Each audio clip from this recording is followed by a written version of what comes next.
बिस्मिल्लाहिर्रहमानिर्रहीम। अस्सलाम वालेकुम डियर स्टूडेंट्स, मैं डॉक्टर अहमद। अच्छा बच्चों, फिजियोलॉजी में लेक्चर नंबर 52 को हम डिस्कस करने जा रहे हैं। 52 में हमारे पास एक सिस्टम है जिसका नाम है नर्वस सिस्टम।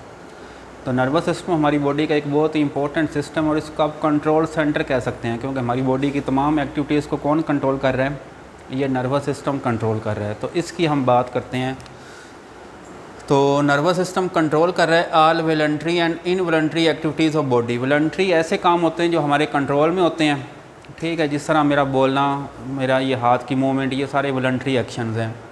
और कुछ होते हैं इनवॉलंटरी जो हमारे कंट्रोल में नहीं है, जिस तरह हमारे स्टमक में डाइजेशन होनी है, हमारी हार्ट की बीट है, तो ये तमाम इनवॉलंटरी होते हैं। तो चाहे वॉलंटरी है चाहे इनवॉलंटरी, इन तमाम कामों कौन कंट्रोल कर रहा है? हमारा नर्वस सिस्टम कंट्रोल कर रहा है।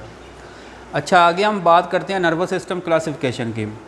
नर्वस सिस्टम को हम दो हिस्सों में डिवाइड करते हैं। एक को हम कहते हैं सेंट्रल नर्वस सिस्टम, दूसरे को हम कहते हैं peripheral nervous system. Central nervous system के आगे दो पार्ट्स होते हैं, एक को हम ब्रेन कहते हैं, दूसरे को हम स्पाइनल कॉर्ड कहते हैं। तो पहले हम ब्रेन की बात करेंगे, फिर हम स्पाइनल कॉर्ड पे आ जाएंगे। दूसरा सिस्टम जिसको कहते हैं पेरिफेरल नर्वस सिस्टम, ये सिस्टम होता है नर्व्स का, ये सिस्टम ऑफ नर्व है। तो इसमें हमारे पास दो किस्म की नर्व्स होती हैं, एक मोटर नर्व्स होती हैं, दूसरी होती हैं सेंसरी नर्व्स। तो ये आगे हम बात करेंगे, हमारे पास टॉपिक आएगा न्यूरॉन। तो न्यूरॉन एक सेल है जिससे हमारा पूरा नर्वस सिस्टम बना होता है, ठीक हो गया। तो आप देखें, जब बहुत सारे न्यूरॉन्स इकट्ठे हो जाते हैं तो वो नर्व बनाते हैं। जिस तरह आप कह सकते हैं एक धागा होता है, एक रस्सी होती है, बहुत सारे धागे मिल जाएँ तो रस्सी बन जाती है, रस्सी को खोल दें फिर धागे बन जाएंगे, ठीक है। कोई धागा न्यूरॉन है और रस्सी क्या है? नर्व है। तो यहाँ पे दो किस्म की नर्व्स होती हैं, मोटर नर्व्स और सेंसरी नर्व्स। अब ये वाले जो मोटर नर्व्स हैं ये आगे दो किस्म के सिस्टम बनाती हैं। एक हम कहते हैं somatic nervous system. Somatic nervous system ऐसा सिस्टम होता है जो हमारी बॉडी के वॉलंटरी एक्शन को कंट्रोल करता है, ठीक होगा, जिस तरह हमारे हाथों की मूवमेंट या हमारे बाजुओं की मूवमेंट। तो ये सारे सोमैटिक नर्वस सिस्टम कंट्रोल कर रहा है। ऑटोनॉमिक नर्वस सिस्टम ऐसा सिस्टम होता है जो हमारी बॉडी के इनवॉलंटरी एक्शन कंट्रोल करता है, जो हमारे कंट्रोल में नहीं है, ठीक हो गया, जिस तरह हमारी हार्ट बीट है, जिस तरह हमारे स्टमक के अंदर डाइजेशन हो रही है। तो ऑटोनॉमिक नर्वस सिस्टम आगे दो सिस्टम बनाता है, एक को हम कहते हैं सिंपैथेटिक नर्वस सिस्टम, दूसरे को हम कहते हैं parasympathetic nervous system. Sympathetic nervous system तब एक्टिवेट होता है जब हम किसी एमरजेंसी कंडीशन में आ जाते हैं, इसका फाइट एंड फ्लाइट भी कहते हैं। लेकिन पैरासिम्पैथेटिक नर्वस तब एक्टिवेट होता है जब हम बिल्कुल रिलैक्स हों। तो ये एमरजेंसी कंडीशन के लिए है और ये रिलैक्स कंडीशन के लिए है।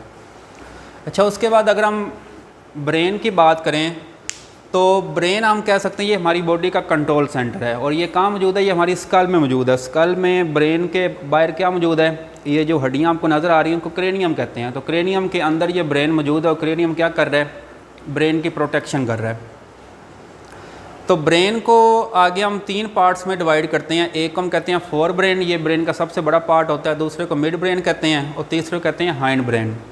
अब हमारे पास ये वाला जो फोर ब्रेन है इसके आगे तीन पार्ट्स हैं। पहले पार्ट को सेरिब्रम कहते हैं, फोर ब्रेन में सेरिब्रम सबसे बड़ा पार्ट है। फिर हमारे पास थैलेमस आ जाता है, फिर हमारे पास आ जाता है लिम्बिक सिस्टम। इसमें हमारे पास जो लिम्बिक सिस्टम है इसके आगे तीन फर्दर पार्ट्स हैं।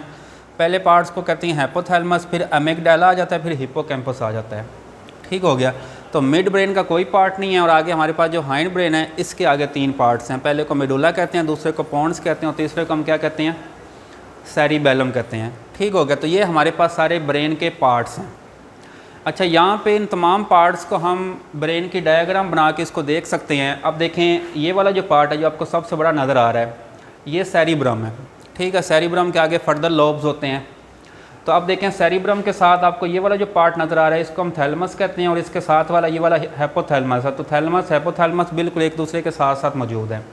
अब देखें, इसके नीचे वाला जो पार्ट है ये सेरिबेलम है और इधर आ जाएं तो ये आपको देखें मिड ब्रेन नज़र आ रहा है और मिड ब्रेन के नीचे ये पोन्स और ये मेडुला अम्बलांगेटा है। अब देखें, ये जो मेडुला अम्बलांगेटा है इसके नीचे देखें ये सारा स्पाइनल कॉर्ड स्टार्ट हो गया। तो यहाँ तक ब्रेन ख़त्म हो गया और आगे क्या स्टार्ट हो गया? स्पाइनल कॉर्ड स्टार्ट हो गया, जो हम इसकी बात करेंगे इसकी। तो ब्रेन में आपको देखें ये छोटा सा लोब नज़र आ रहा है, इसको हम पिट्यूटरी ग्लैंड कहते हैं, जिसकी हम बात कर चुके हैं। एक पिट्यूटरी ग्लैंड एक ग्लैंड है जिससे बहुत सारे क्या निकल रहे हैं? हार्मोन्स निकल रहे हैं।